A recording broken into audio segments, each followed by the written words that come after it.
like that cherry bomb.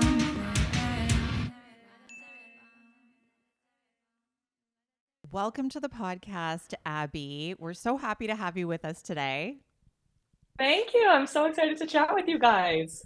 So I have to tell you how I discovered you because Jill and I, we review products on the regular here at Breaking Beauty. We definitely were having this explosion of all these bond building products, but I just felt that there was such a plethora and it was really confusing to people.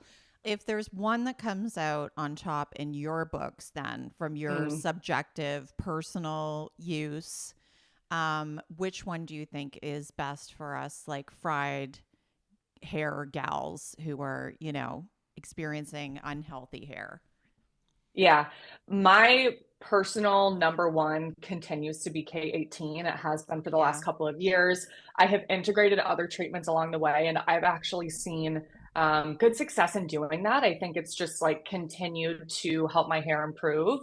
I don't think that that's 100% necessary. So if I were to say, you know, just pick one, if that's all you want to do, K18 would be my pick. Yeah. We did actually interview the founders. Remember, Jill?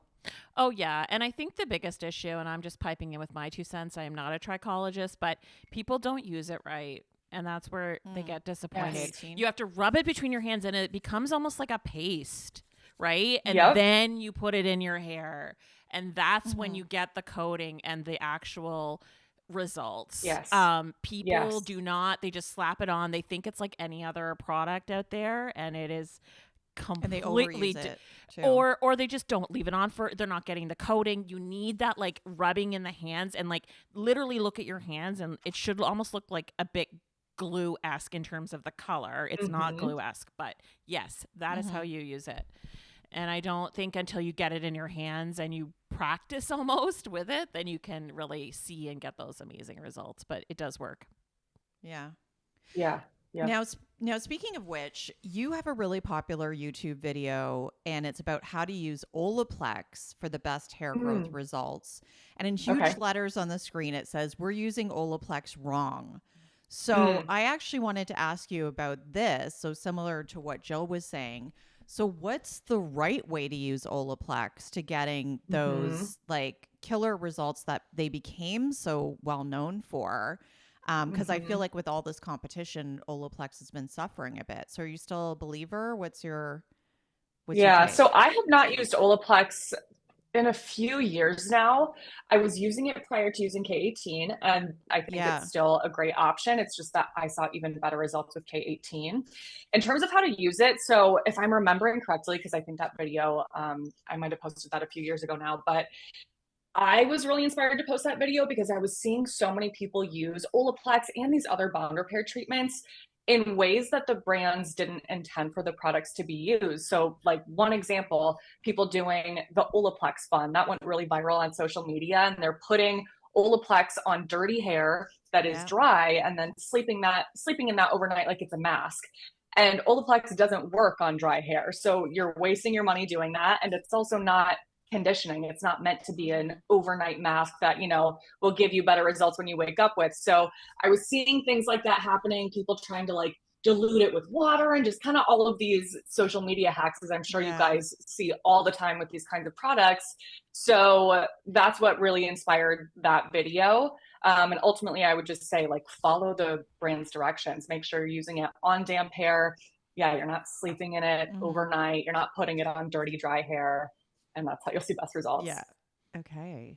I still think in salon after a color service is when you get the best results from OLAPLEX. My personal experience. Now, in your opinion, are salon hair care products better than drugstore? Why or why not? So it depends. When we're talking about these bond repair treatments like K18 or OLAPLEX, there's not an exact dupe for that you're going to find at the drugstore. Think of K18, you guys spoke with the founder. That's a patented ingredient that they spent years and years and years creating. You're not going to be able to just find that on the shelf at the drugstore, at least right now. There's a lot of high-end products that I've tried that I absolutely hate, and same with the drugstore. I think that you can find things that are amazing at both price points and not great at both price points. What are your favorite, like, top 3? Unsponsored. Drugstore? Yeah. So right now, my obsession is the Dove Bond Strength range. That is something Obsessed. I that just I talked was about that sent. mask about in the summer. I talked about it. Isn't it Don't so waste your money good? on anything else. Seriously. I know, No, I'm I dead know, serious. It is like I the know. silky. I got so many people hooked on that. I'm like, best $10 you'll ever Yep. spend. Well, that's we're in Toronto, so that's what it costs. I think it's like $7 on Amazon. Yeah. Yeah, so affordable. So Yeah, good. so that's one that they had sent me in PR like a long, long time ago, and I just never got around to trying it. I was like, oh, I'll get to it eventually. And Yeah. I'm so mad that I didn't try it sooner because it is absolutely incredible. I posted a video about it right after I tried it, just like genuinely at any price point, I have never tried a system that makes my hair feel as instantly silky as this. Oh, Like wow. I didn't know my hair could feel Insane. that silky. I and even Yes. Oh even my just gosh. using the mask alone. Like I will still use like my Way Yeah. detox shampoo and everything, and then I will just Yeah. do the mask. It's like a serum, 10-in-1 serum mask. That's the name of it here anyway. Yeah, and I think what's interesting about those products, and same thing with like the Dove Intensive Repair line, which Hmm. was what I had been using from Dove prior, the conditioners and the masks are so lightweight that you're Yeah. almost like, oh, I don't think this is going to work very well. Like, how could this be conditioning enough? But oh my God, yeah, more conditioning than any thick, buttery mask I've ever tried. Yeah. Okay. All right. Well, I need to try this. Any others that are your Yeah. go-to? So I think I just kind of tend to stick to the damage repair systems because I have colored hair. I use heat on my hair. So my hair is always going to be damaged and in need of that. So I would say other systems that are kind of in that realm of things that I really love are like L'Oreal Bond Repair. I think that that is an amazing line. Yeah, it is quite Um, good. I Pan- did think that measured up yes. quite well to the expensive stuff, Mhm. in my Yep. opinion. Yep. Yeah. But you have to Yeah. use all the steps. If you just use the shampoo Right. and conditioner, I feel like it's really not doing much, you know? Right. In terms of getting like the maximum bond repair Yeah. benefits, yes, you would definitely want to use that treatment with it.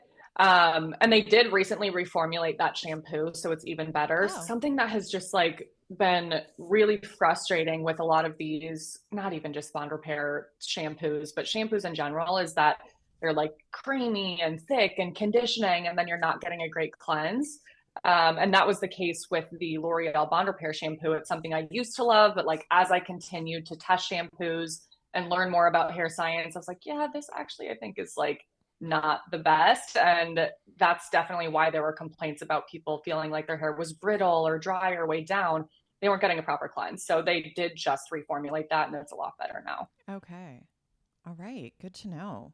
I'm trying to think if there's anything.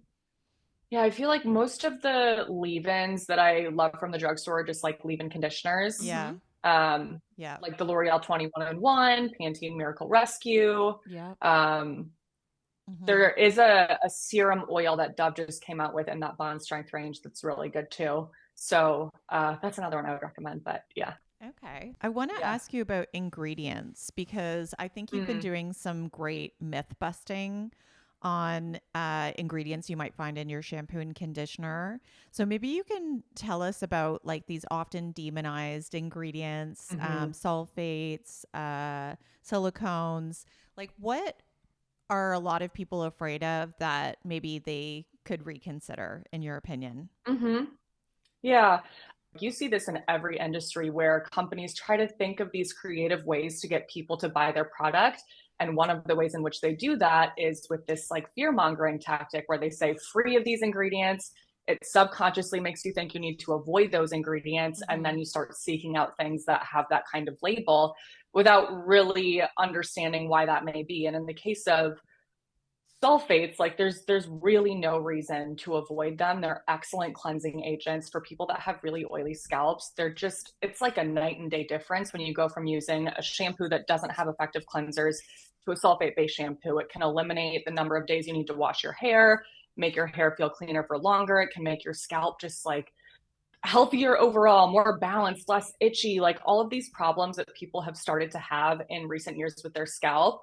I personally think is directly correlated to the fact that brands have started to get rid of these ingredients that are tried and true for cleansing purposes in shampoos. Like we didn't used to have all of these scalp exfoliants and treatments, and that has really exploded in the last few years. And I'm like, I think there's a definite correlation here. It's because brands are now coming out with these shampoos that are so gentle that they're not giving us a good enough cleanse.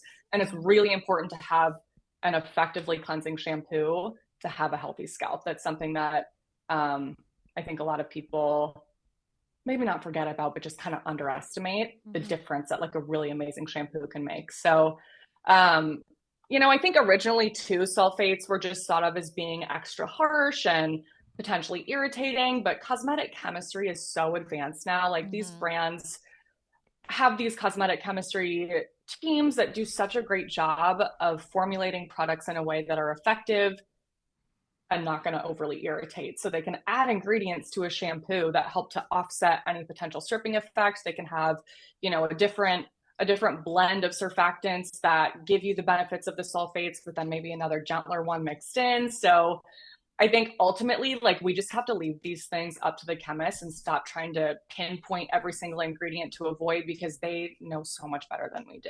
Mm-hmm. Is there an ingredient that would send you running though? No. Mm-mm. Nothing. Yeah. Nothing. No. Okay, interesting. Yeah. I have found that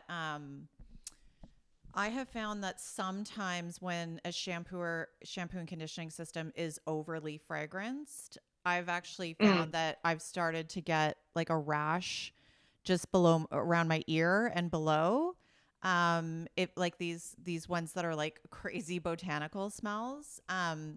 So it's interesting. Yeah. And occasionally when I'm interviewing dermatologists about whether it's like seborrheic dermatitis or other types of dermatitis, they do often, they're like, take a look at what's in your shampoo and conditioner, just because I think it's a hidden, people don't think of that. It's like they might eliminate things that are in their skincare routine, but they're not thinking about what, when they're washing their hair and it's pouring down their face, what could be causing irritation. So, I mean, that's one for me, but otherwise I'm not overly looking for free from lists.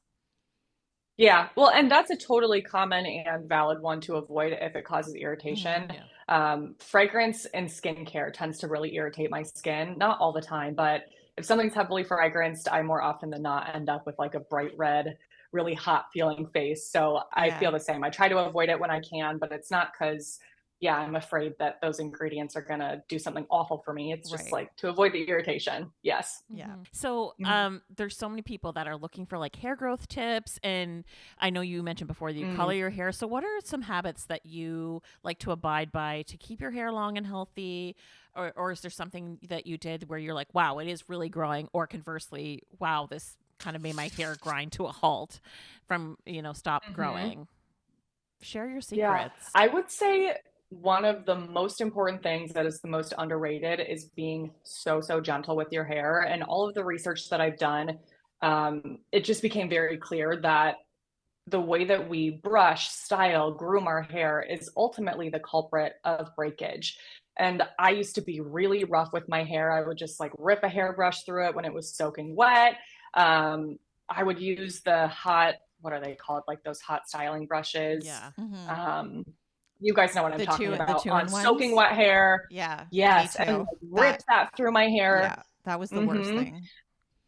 The worst. Yes. And like, there are definitely ways to use those tools and make it gentler and not so harsh, but I just was not gentle with my hair, and I definitely paid for it. I had so much breakage. Like, I look back at footage from a few years ago and I'm like, oh my God, like I didn't even realize how bad it had gotten.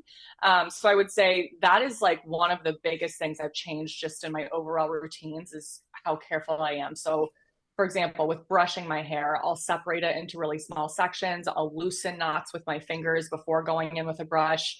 I will brush from like my ends up really, really slowly and gently. I'm never ripping through tangles like I used to. I don't use those hot styling tools on wet hair like I used to. Like, I really stopped a lot of those damaging behaviors that I just didn't even realize I was doing before. What's your favorite hairbrush? So I literally just filmed like a giant hairbrush showdown where I tested all these different ones because I wanted to see like, is there one that really is the absolute best? And I would say honestly, like, no, there's so many that are so similar that it just, you're not going to see a massive difference going for something like the Mason Pearson versus a brush that's $100 less if it's like set up in the same way. What I would recommend is looking for a brush that has a combination of nylon pins and boar bristles. And then a brush that doesn't have the little like balls at the tips of the bristles. That's something that definitely is less damaging than other styles of brushes. You want the ball or you don't? So the theory is that you don't want them because your hair can wrap around them and it makes it more likely to catch and break. The benefit to them is that they can be a lot gentler on your scalp. So if you have a really sensitive scalp, that might not be an option. But yeah, I think brushes like that are amazing. Yes, Mason Pearson, but it's absurdly expensive. So others that are similar would be like the dry bar brush. Oribe has one that's really amazing.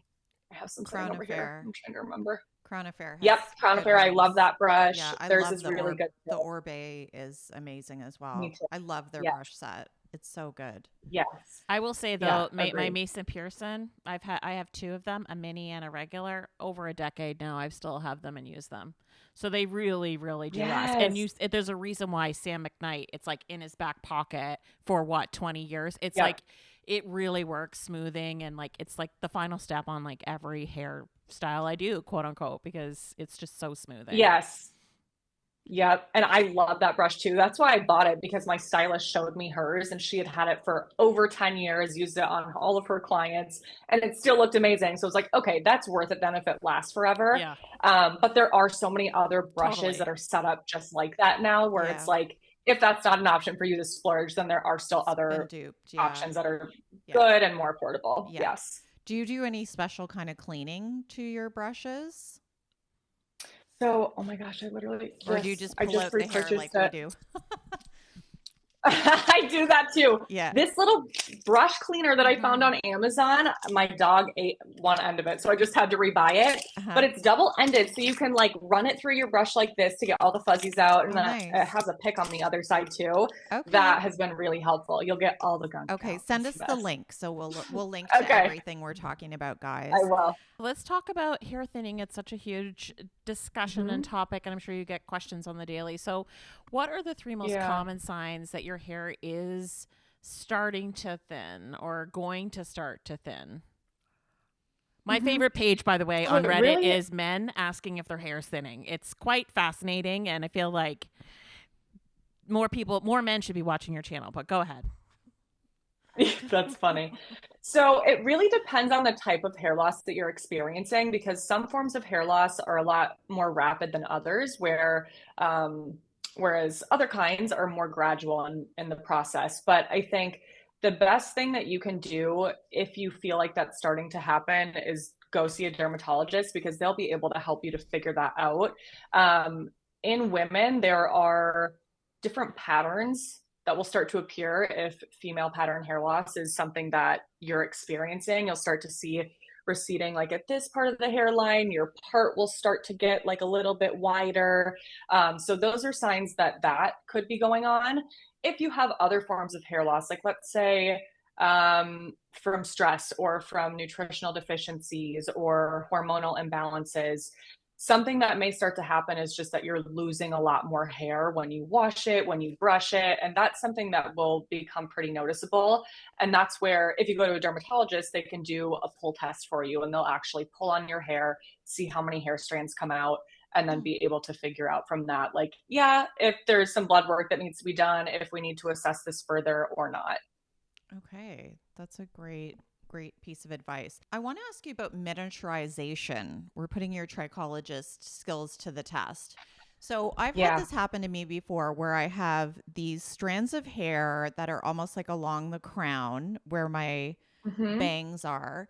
And, they're just a lot shorter. Like it looks like it's either breakage or it's new growth. And I'm like, which one is it? And then I had someone tell me that it's neither, it's miniaturization. So I'm curious if you could help people define that, and how do you know when you're experiencing that, and what do we do about it? Yeah, so miniaturization is what happens when you are thinning. Like, for example, when men have male pattern baldness, that's kind of like the end of the cycle of the balding process. The hair starts to get thinner and smaller, and it's miniaturized. So when we were looking at that under a microscope in my clinical training, like there's a very clear difference in the thickness or how like coarse a regular hair strand is compared to a miniaturized one. They're just really, really small. Usually when it's around your face like this, it's more likely to be breakage, potentially new growth. And the hairs up here are already a lot like thinner, and just kind of have a different texture than the rest of the hair on your head. So you're pointing to like just around your face. Yeah. Like yeah. And where your bangs would be. yes, like this is the most common area for breakage because this is where like our brush is hitting, where we're styling most, we're manipulating with our fingers. So yeah, what I'm seeing on you looks to me more like growth, or is that like breakage? It could, I mean, it's hard to say just from looking at it and not. I would trust the lady who told you under the microscope that it was miniaturization. That girl from Harlequin or whatever it's called. Yeah, I know, but it's so hard, right? Because no shade to her, but it's like they're a hair thinning clinic, right?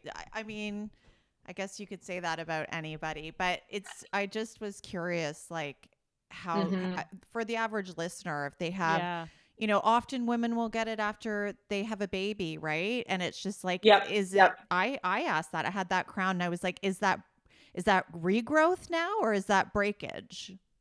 Yeah. Right? Yeah, that's a perfect example where my best friend just had that happen, and she had all the little tiny pieces around her face. Same thing. That was regrowth for her. Hair that had shed and then was starting to grow back in. And she's like, "Oh my God, do I need to start using Nutrafol?" I'm like, "Just wait it out. Like this is your body will recover on its own. You don't need anything to speed up that process."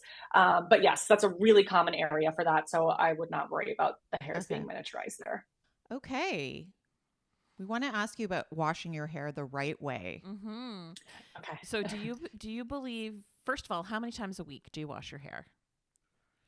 I'm doing 3 times a week right now. Okay. Yeah. And are you double cleansing?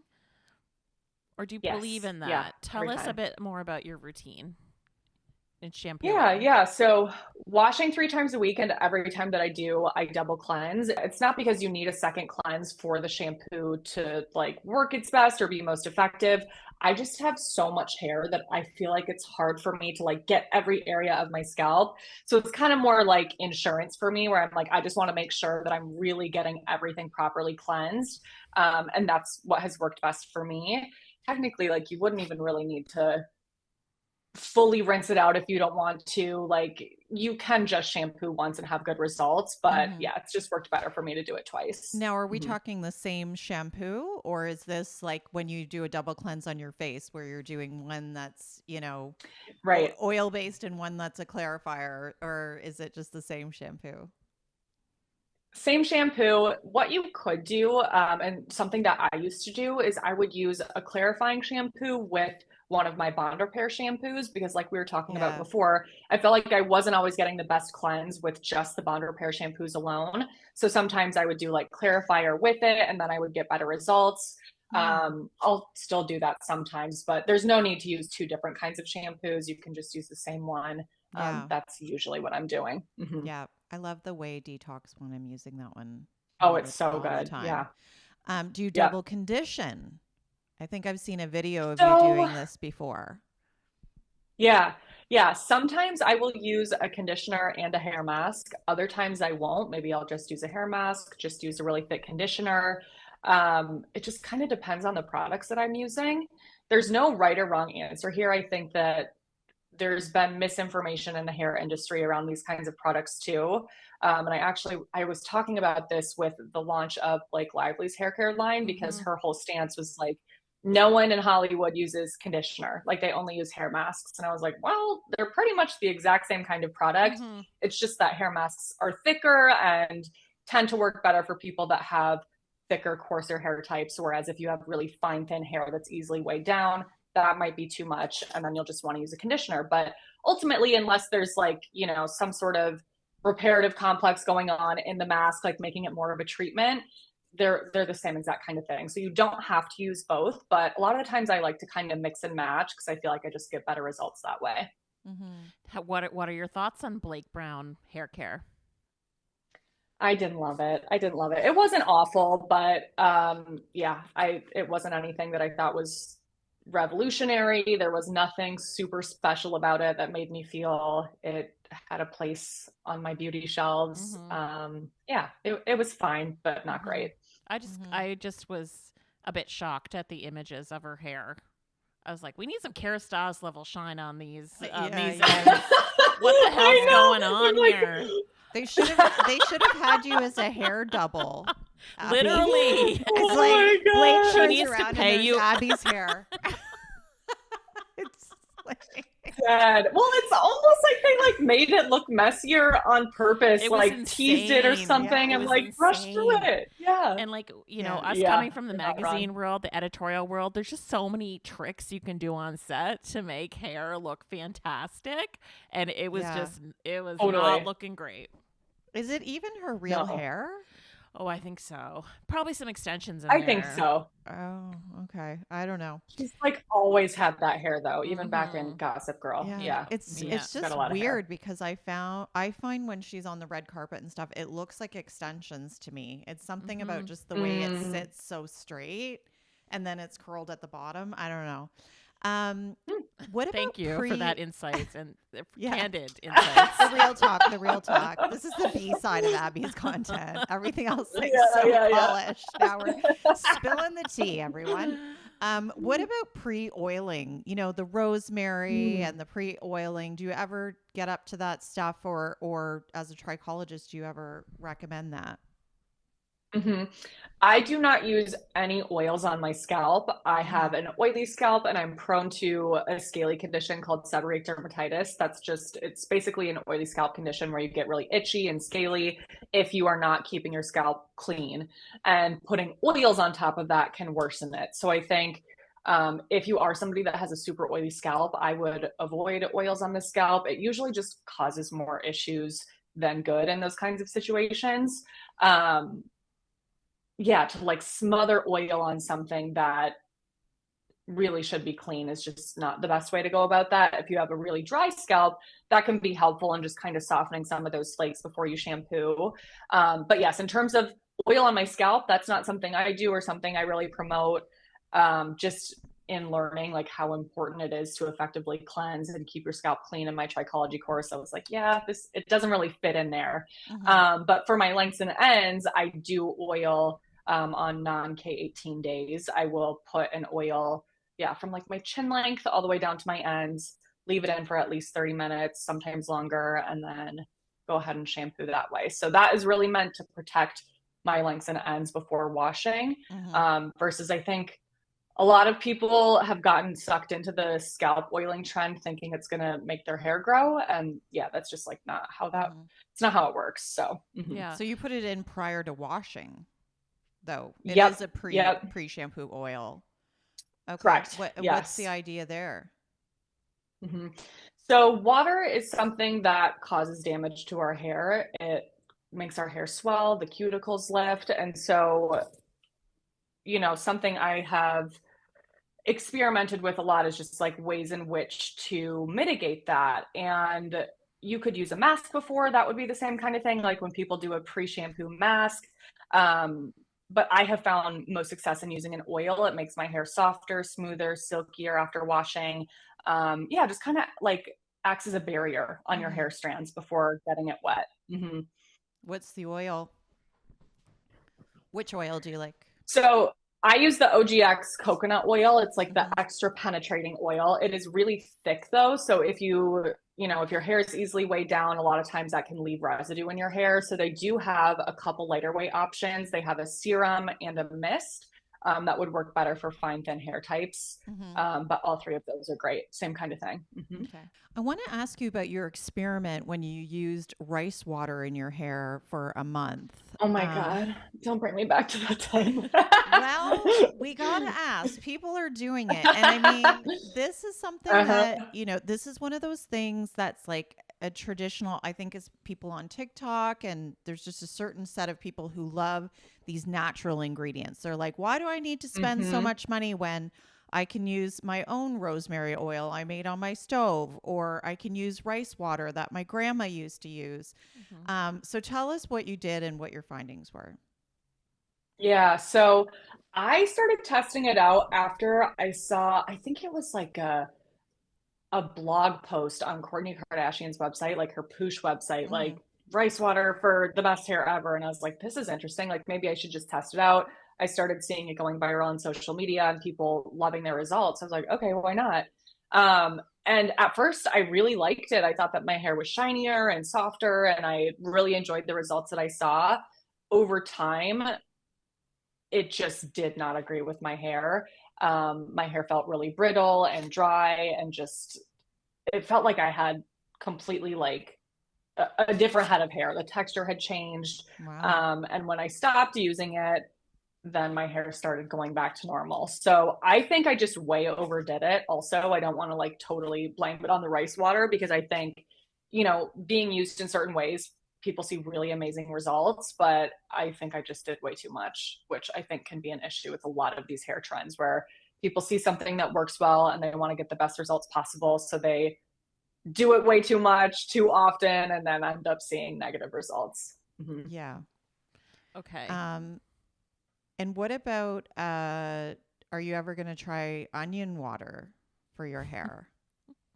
I think I'm done with these like DIYs. homemade, hair care products. I think at that time, like I was still newer in my journey in learning about hair science, and I did not know nearly the amount that I know now. And now I'm like, again, I'm going to leave that to the chemists. There are such incredible products at all price points that are formulated with ingredients that are proven to repair our hair. So I would rather use that than like pour some onion water on my head, but maybe that's just me. Yeah. Okay. No, I get that. I also wanted to know, you mentioned this earlier, but about drying your hair, or sorry, you were talking about keeping the water out of your hair from seeping in. So I wondered if you had any other tricks about like a type of towel that you use, or and also your shower head. Like, is there anything else that we, secrets that you might not even think about that you just have going? Yep. So now that I have water softener, I don't use a separate shower head, but that is something that I used to use, where I would just get a hard water filter, put that in my shower head. That really helped me out. I noticed that like back, because I live in Minnesota and where I'm at, we have really hard water. And so when I didn't have water softener, even like my hair color started to get really like distorted, and my hair it felt awful. And so the hard water filter definitely helped with that. There's two that in my softens Amazon your shop. water, One's, is what you mean, right? You had hard water. It's supposed to help to remove some of the minerals and metals that are found in hard water that can distort your hair color and make your hair feel brittle. So that's something that I used to do before I had water softener. That really helped me out. Okay. In terms of like towels and things like that to get water out, I use microfiber towels after I wash my hair, and I do kind of like a two-step drying process. So I'll split my hair into sections and then like gently squeeze with the microfiber towel to get as much water out from my lengths as I can. Then I will put it up in a microfiber towel wrap, and that helps to get water out from like the top of my head where you can't squeeze as easily. I'll leave that in for maybe like 20-30 minutes. Then I take my hair out of that towel and I let it air dry until it's like 80% dry, and then I will go in with a blow dryer. Yeah. Okay, I'm going to hit you with a couple rapid fire questions just before we get to our very last question. Favorite blow dryer? Yeah. Oh my gosh. This is not rapid fire, my answer. Is that okay? So have you guys heard of the Repenizer? No. Okay. What's that? Maybe we won't even go down that rabbit hole. I want to know now. Insane. Hear it. Let's hear it. So it's this Japanese hair drying device, they call it, with a lot of smoke and mirrors around it, really bold claims about it repairing your hair, and just like crazy things that you've never heard of a blow dryer brand saying before. And I had a lot of people asking me to look into it, test it out, review it. There's like virtually no information on their technology or how it actually works. I tested it out for 6 months, and it truly like gave me the best results that I've ever had in terms of how soft and smooth my hair felt after using it. Like no other blow dryer has done exactly that. However, it is insanely expensive. So like I want to acknowledge that it's definitely not something you need, but what's insanely if I'm being expensive totally honest, in a world of Dyson, what's oh my insanely God. expensive? Okay, wait, let me check really quick. I don't Preponizer dryer. I'm gonna guess it's over 1,000 now. 1,200 maybe. $1,020 Wow! is the most Wow! updated. Like Does it? crazy. Yeah. Does it look like a regular blow dryer, or are we talking about a Yes. totally Yeah, different? Okay. Okay. it does. And honestly, there's nothing special about like how it looks or how it feels. Yeah. No, for that price point, I would expect this to just like seem so luxurious. Hair And so robot. that was definitely something I was my let blow down dry. by. Yeah. Exactly. It's like yeah. It's like a drone that comes in while I'm typing and it's just like Yeah. Okay. Yeah. Otherwise, I would say like, you know, if we're excluding that, which we should, Shark blow dryers tend to give you better results than Dyson. The Dyson Supersonic made my hair really like brittle and dry looking and frizzy. They have since kind of corrected that with the gentle hair attachment, but without that, it made my hair a mess. So Shark tends to be best for me in terms of like the fastest blow dry and getting the smoothest, sleekest result. Yeah. And your favorite curling iron? Again, so that same brand that has the blow dryer has a curling iron as well. It's literally sitting right here. Oh my god! Let and me it's see all it. black. It's head to toe black, you guys. It's she's sexy. curling purple. iron. It's purple. So it's deep purple. It's the hair Buron. And the reason why I love this so much is because it's the only curling iron that like holds curls for me. I have the hair type that like just doesn't hold a style. It falls straight really easily. The fact that I curled my hair yesterday and it still looks like this just was like unheard of for me before. Yeah. So again, it's like since I bought it for the purpose of testing it, I'm going to keep using it, of course. I really do love it. But prior to that, I was using the T3 switch kit and I really loved that. My curls just didn't last as long. Yeah. Okay. Okay. So we'll link to that curling iron as well, can guys. Can you spell the brand? So if you type in hair Buron or Reponizer, you'll see it. It's really weird. I think like the distribution company is called Lumiolina. Okay. And then like the curling irons hair Buron, the dryers Reponizer. But again, they're so insanely expensive. It's just like you don't But if your curls last, people will pay for that. I'm saying. Yeah. Now I have another question for you. When is Abbey Yung Haircare launching? Oh my gosh. Never. I don't think I'll ever come out with I mean, I guess I should never say never because who knows, like 20 years from now. But at this point, like I don't have plans to do that. I think so much of what my channel is about is helping people navigate the beauty industry and testing out these new launches and letting them know what's worth it and what's not. And I feel like if I came out with a brand, then so much of that would go away because I'd really just be focused on my own products and promoting that. And that's just, I don't want that to be what my platform is about. Okay. Thank you so much for your time with us today. We really enjoyed our chat and learned a lot. Of course. Thanks for having me.